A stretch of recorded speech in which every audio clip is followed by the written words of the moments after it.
가능합니다. 어쩔 수 없이 이런 방식으로 기자분들과 그 문답을 하는 방식으로만 저희가 선거운동을 할 수 있다는 점 양해해 주시고, 저희 목소리가 안 들리면 저희 조국신당 유튜브 등 여러 가지 유튜브에서 중계를 하고 있는 것으로 알고 있습니다. 그걸 들어주시면 감사하겠고요. 그리고 제가 이제 그 전국에 지역을 다니다 보면 시민 여러분들이 작은 손팻말 여러 가지 뭐 각종 스스로 만들어 오신 여러 가지를 들고 오십니다. 오늘도 많이 가져오신 것 같아서 제가 차례차례 소개하면서 들고 그 응답을 하도록 하겠습니다. 저기 뒤에 보니까 하나 있는데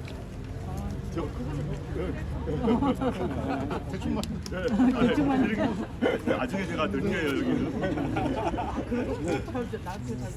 여기는 3년도 길어요. 2년으로 해달랍니다.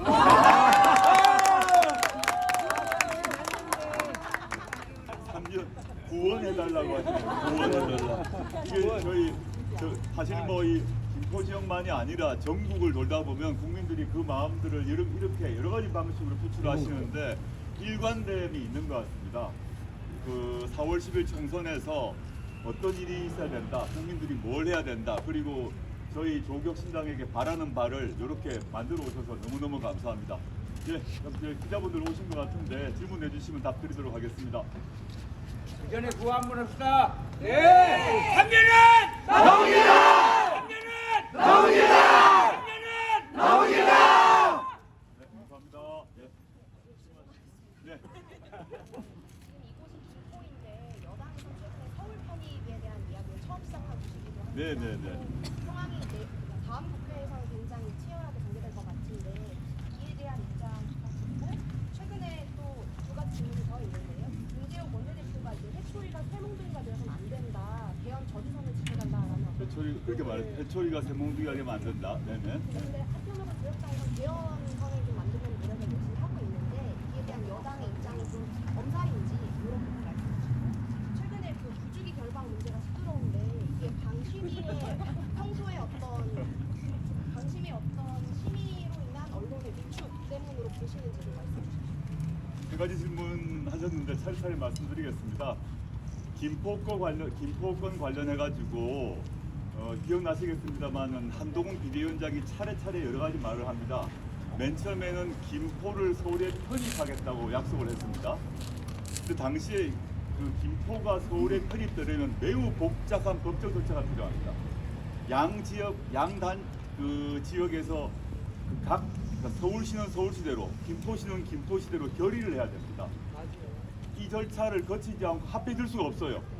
모든 걸 일단 절차가 있는데 그 절차가 전혀 없이 비대위원장이 결정할 수가 없습니다. 맞습니다. 그리고 국회가 결정할 수도 없습니다. 맞습니다. 김포시를 서울로 편입하는 것을 국민의힘 비대위원장이 한다고 할 수도 없고 또 국회에서 결정하는 수도 없어요. 유일한 방법은 국회에서 무슨 특별법을 김포를 서울로 편입한다는 특별법을 만들어야 되는데 그런 법 만드는 건 사실상 불가능하거든요. 일단 그 말 자체가 첫 번째 거짓말이었다고 생각합니다. 딱 특수무경사 출신 그 그다음에 말입니다. 두 번째 너무 센 말씀하시니까 두 번째는 그 막 비판이 있었습니다. 제가 지금 말한 것처럼 법적으로 안 된다, 절차 문제 안 된다 했더니 한동훈 비대위원장이 뭐라고 했나 하면 이 꽃이 목련꽃이 필 때쯤 김포는 서울이 되어 있을 것이다. 거짓말! 지금 다 떨어져 갑니다 지금. 목련은 폈을 뿐만 아니라 졌습니다. 지금 벚꽃이 피어 있습니다. 맞습니다. 물론 이에 대해서 기자분들이 저는 촘촘히 물어야 한다고 생각이 듭니다. 아니 벌써 목련 졌는데 무슨 얘기냐, 아무도 안 물었어요. 저의 추측으로는 그렇게 물었으면 이렇게 얘기했을 것 같습니다. 잠깐만요. 예. 이렇게 얘기를 한동훈 비대위원장은 그분이 아주 말재주가 많으신 것 같습니다. 이렇게 말하실 것 같아요. 저는 2024년이라고 말한 적 없다고. 그렇게 빠져나갔을 것 같은데 묻지를 않으셨어요. 그 답을 안 하셨습니다. 그 다음에 가장 최근에 뭐라고 그랬나 하면 한동훈 비대위원장이 김포는 사실상 서울 아닙니까? 라고 했습니다. 세 단계입니다. 이게 저는 김포 시민과 서울 시민을 우롱한 발언이라고 생각합니다. 맞습니다. 저는 김포와 서울, 김포 시민이 갖고 있는 불편한 등이 있을 것이라고 생각하는데 그 문제는 다르게 풀어야 되는 것이지 김포를 서울로 편입한다? 법적으로도 사실상 매우 어렵고 사실상 실제 정책에 있어서도 매우 힘든 것들을 이런 식으로 말을 하는 것은 김포 시민에 대한 기망이라 생각하고요. 결국은 그 한동훈 비대위원장이 자백을 했다고 봅니다. 김포는 사실상 서울입니다. 이 말은 못한다는 얘기를 한 거죠. 두 번째 질문이 아까 제가 헷갈렸습니다. 네. 그 개헌 얘기죠. 이제 윤지옥 원내대표 또는 어제 같은 경우는 강릉의 권성동 의원이 갑자기 강릉에 있다가 서울에 올라가서 긴급 기자회견을 했고 또 나경원 의원도 갑자기 긴급 기자회견을 했습니다. 그러면서 개헌 저지선 운운하면서 얘기를 하는데 두 가지라고 생각합니다. 첫째는 이제 많이 긴장한 것 같습니다.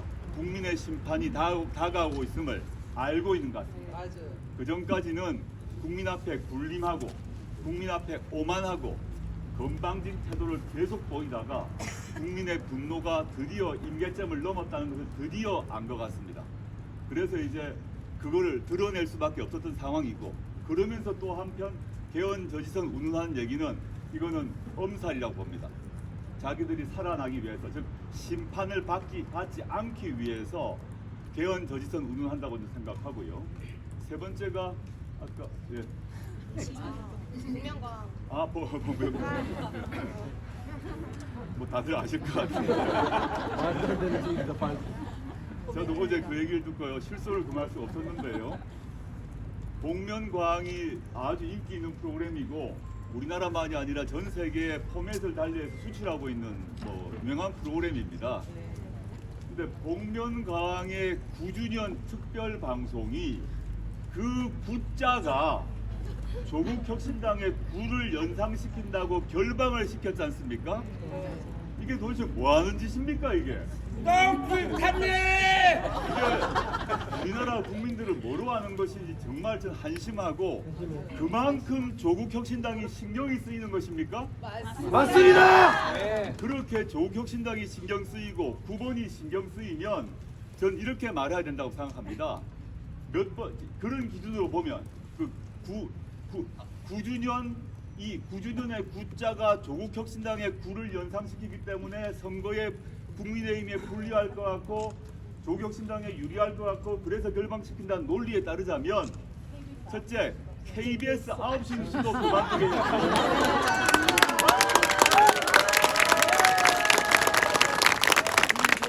그리고 그 구자가 또 문제가 된다면 은하철도 999 노래 방송시키면 안 됩니다. 또 그런 식이라면 전국의 초등학교에서 구구단 가르치면 안 됩니다. 정말 한심하다.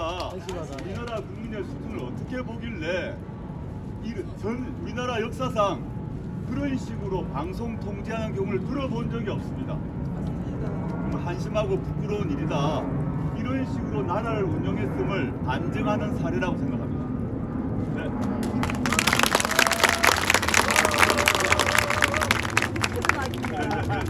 야구도 아마 8회까지만 해야 될 것 같습니다. 요번 때문에 제가 들었는데 지금 말씀하신 걸 보면 나라를 구하는 고의 말 고주 야구도 8회까지만 맞습니다. 그 논리에 따르면 야구도 8회까지만 하자 이거죠. 한심하다. 그러니까 많은 국민들이 어제 그 복면가왕의 9주년 기념을 결방시킨 것을 보고 이렇게 조롱을 하는 거죠. 한심하다. 그런 식 논리를 하면 구자 들어간 걸 다 빼야 되는 거죠. 다음 질문 받겠습니다.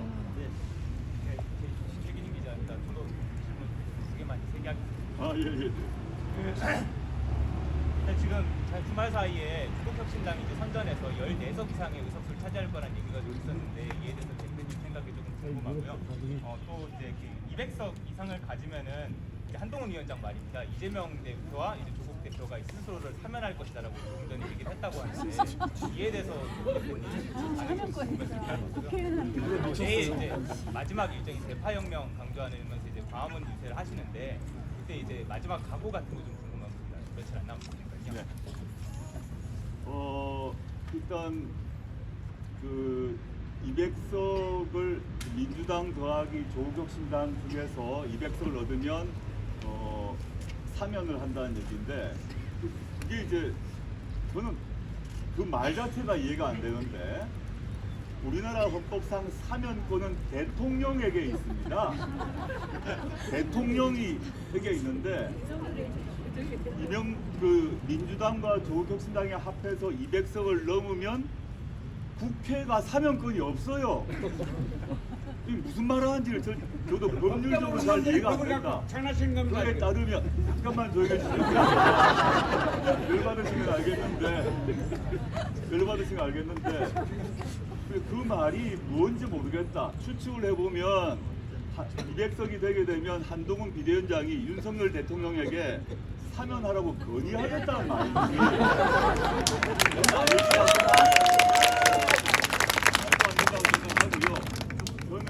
저나 이재명 대표님이나 국법 질서를 존중합니다. 저도 마찬가지고 당연히 그렇습니다. 존중할 것이고 국법 질서가 어떻게 그 국법 질서에 따라서 재판이 어떻게 날지는 아무도 모르지만 그 절차에 따를 것입니다. 그런데 그와 별도로 정치 과정에서 선거는 선거이고 표를 통한 심판은 심판입니다. 근데 갑자기 한동훈 비대위원장이 그런 엉뚱한 얘기를 한 것은 공포감을 조성하기 위해서라고 봅니다. 마치 큰일이 벌어질 것 같아요. 전혀 큰일이 벌어지지 않습니다. 민주당과 조국혁신당이 합해서 200석을 얻으면 왜 큰일이 납니까? 그걸 두려워하는 사람 딱 몇 사람밖에 없습니다. 누구냐? 김건희, 한동훈. 민주당 더하기 조국혁신당을 합해서 200석을 넘는 것을 두려워하는 사람은 말씀하신 시민께서 말씀하신 것처럼 윤석열, 김건희, 한동훈 왜 두려워하지 않습니까? 맞습니다.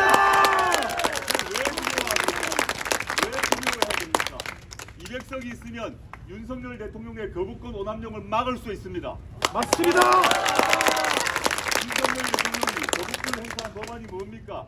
김건희 특검법을 거부권 행사해서 날려버렸지 않습니까? 200석이 있으면 대통령이 거부권을 행사하더라도 다시 재발의해서 통과시킬 수 있고 특별검사가 임명될 수 있고 그 특별검사가 김건희 씨 및 김건희 씨의 생모, 최은순 씨의 주가 조작 등등의 범죄에 대해서 수사를 할 수 있습니다. 수사를 하고 기소를 하게 되면 200석이 우리가 확보되면 김건희 씨가 법정에 출두하는 모습을 모두 보고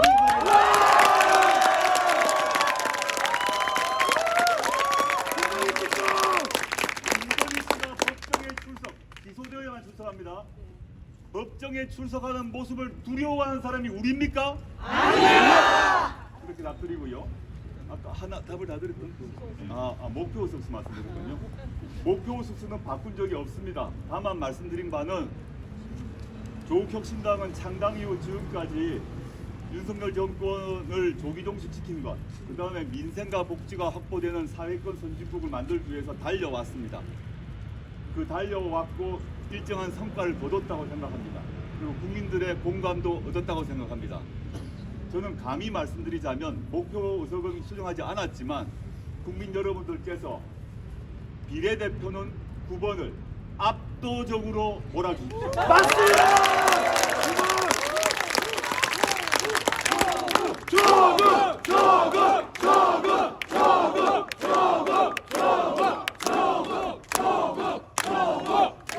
압도적으로 비례대표 9번을 찍어주신다면 저희가 지금까지 유지해왔던 기세 그대로, 저희가 창당 이후 지금까지 유지해왔던 그 기세 그대로 4월 12일 이후에도 달려갈 것입니다. 저희가 목표했던 그 목표를 이루기 위해서 절대 좌고우면하지 않고 직진할 것입니다.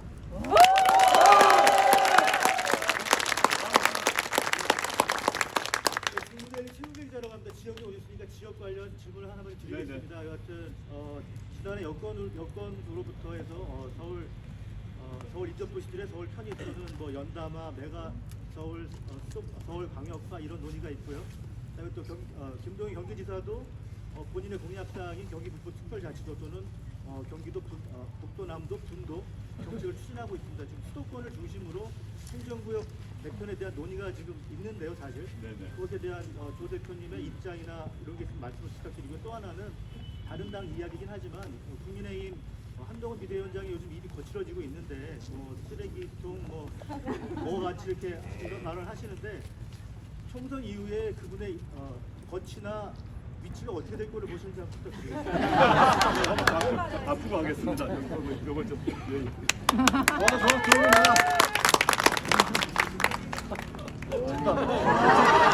좋아 좋아.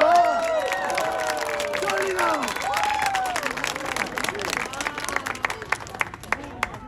조금 전에 저희 조국혁신당 광고가 나갔습니다. 세 번째 광고 맞죠? 5번째. 한 시간 전에 새로운 광고가 나갔는데 그 광고 마지막에 보면 요게 육성으로 제 모습이 들어있는 것 같습니다. 예. 한번 해주세요. 질문부터 답하고. 예.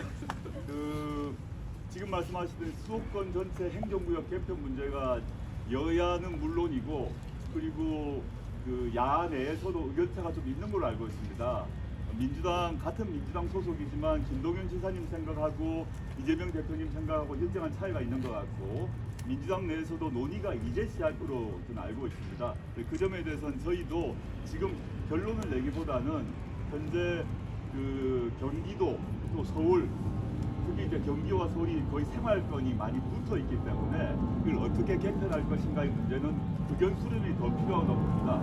그냥 뭐 일도 양단에서 제가 지금 이렇게 하겠다 저렇게 하겠다 말씀드리는 건 성급하니까 워낙 서울만이 아니라 수도권 전체에 살고 계신 시민들의 생활을 완전히 바꾸는 문제라서 신중한 검토가 필요하다 논의를 할 수밖에 없을 것이지만 지금 결론낼 수 없다고 생각하고 있습니다.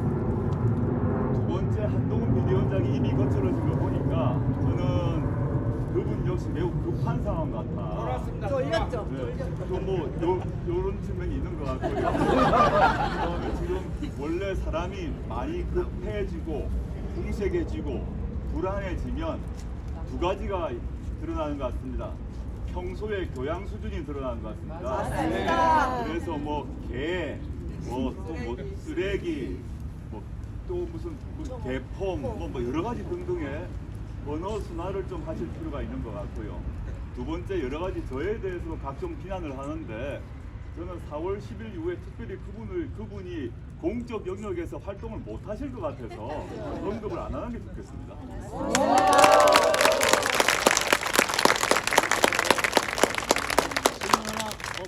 하나만 더 받겠습니다. 질문에 아까 말씀드렸던 것 중에 이제 내일 이제 광화문 광장에서 대파혁명 의회 강조하신 거 여쭤봤는데 한 번 더 부탁드려도 될까요? 내일 8시죠? 우리 8시에 마지막 그 일종의 유세가 그 광화문 세종문화회관 앞에 있는데요. 그 내용을 지금 미리 말씀드릴 필요는 없을 것 같고 저희가 이번 선거에 임하는 그 자세, 각오에 대한 얘기는 항상 같았다고 생각합니다. 많은 국민들이 조국혁신당이라는 신생정당에 대해서 왜 이렇게 뜨거운 열기 어린 그런 응원을 보내주실까 생각을 해보면 지난 2년간 윤석열 정권의 비리와 실정에 대해서 엄청난 분노와 실망을 가지셨다고 생각합니다. 근데 윤석열 정권이 압수수색, 체포구속, 온갖 방식으로 겁박을 하니까 시민들이 위축돼 계셨던 거죠. 화가 나고 분노가 치밀지만 아니 이거 내가 당하는 거 아니야? 이런 속에서 위축되어 있으셨다가 조국혁신당 등장 이후 저희가 그래도 앞장서서 싸우다 보니 시민들께서 저 사람들이 대신해서 싸워주는구나 이런 마음을 가지시고 저희를 지지한다고 저는 생각합니다. 속이 시원합니다. 네. 그 마음을 그대로 유지하면서 앞으로 계속 마지막 선거 그 일시까지 저희가 운동을 할 것이고 실제 윤석열 정권이 지금과 같은 모습으로 3년 더 간다 그러면 나라가 망하는 거죠. 안 됩니다. 이게 도대체 무슨 꼴입니까? 이게 한두 번이 아니지 않습니까? 매일매일 우리 모두가 기가 막힌 일들이 벌어집니다. 이 복면가왕이 붙자 9주년이라고 방영 못하게 하는 거나 그전에는 또 놀라운 일이 있었어요. 대파도 있었지 않습니까? 대파 한 단에 875원이라고 대통령이 믿고 그걸 합리적이라고 자랑하고 그런 식으로 물가 정책을 폈으니 전 세계에서 사과값 1위가 됐죠. 전 세계에서. 그 감자값도 세계 2위가 됐죠. 이런 식으로 최고 지도자가 대파 한 단이 875원이라고 믿었고 그 875원이 합리적이라고 방송에서 얘기하고 그런 식으로 보고를 받고 그런 식으로 생각을 하고 정책을 폈으니 인생과 경제가 될 리가 있겠습니까? 바뀔 리가 없습니다. 그래서 저희가 3년은 너무 길다라고 말씀드렸던 것이고 4월 10일 이후에 윤석열 정권의 국정기조를 바꿔야 된다. 단호하게 확실하게 바꿔야 된다 그런 각오로 민생과 복지 중심으로 바꿔야 된다는 그 각오로 지금까지 달려왔고 앞으로 4월 10일 이후에는 저희가 상당부 저희 국회의원 후보들 중에서 많은 분들이 국회에 진출하겠습니다만 국회의원의 주권을 누리는데 족하지 아니하고 지금까지 달려왔던 것보다 더 세게 더 강하게 달려갈 것입니다.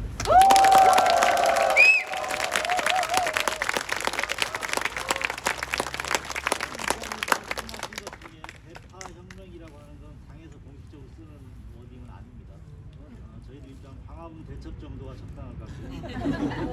어떻게 나오는 단어인지 저 전혀 모르겠습니다. 언론의 소리 많이 하시는 것 같아요. 그 말씀 그렇게 같아요. 해서는 같은데 당의 입장은 아니라는 점은 일정이 어떻게 되시나요? 예? 일정이요, 오늘 일정. 오늘 일정은 다 이미 공지가 나갔는데 따로 설명을 들으신 걸로 하시죠. 자, 마지막 질문 하나 받겠습니다. 안녕하세요. 기자님 질문 좀 아니 부탁드립니다. 이제 저희도 사업 일정이 있어서 일단 그러면 이걸로 마무리를 하고요. 여기까지 오셨는데 그냥 가실 수는 없으니까 미정 촬영을 한 3번 정도로 나눠서 미정 촬영을 하고 그러니까 이 자리에서 그대로 앉아주시면 그대로 앉아주십시오. 네. 공간 마련만 좀 부탁드릴게요. 움직이지 마시고 그대로 계시는 게 사진 찍기에 용이합니다. 예.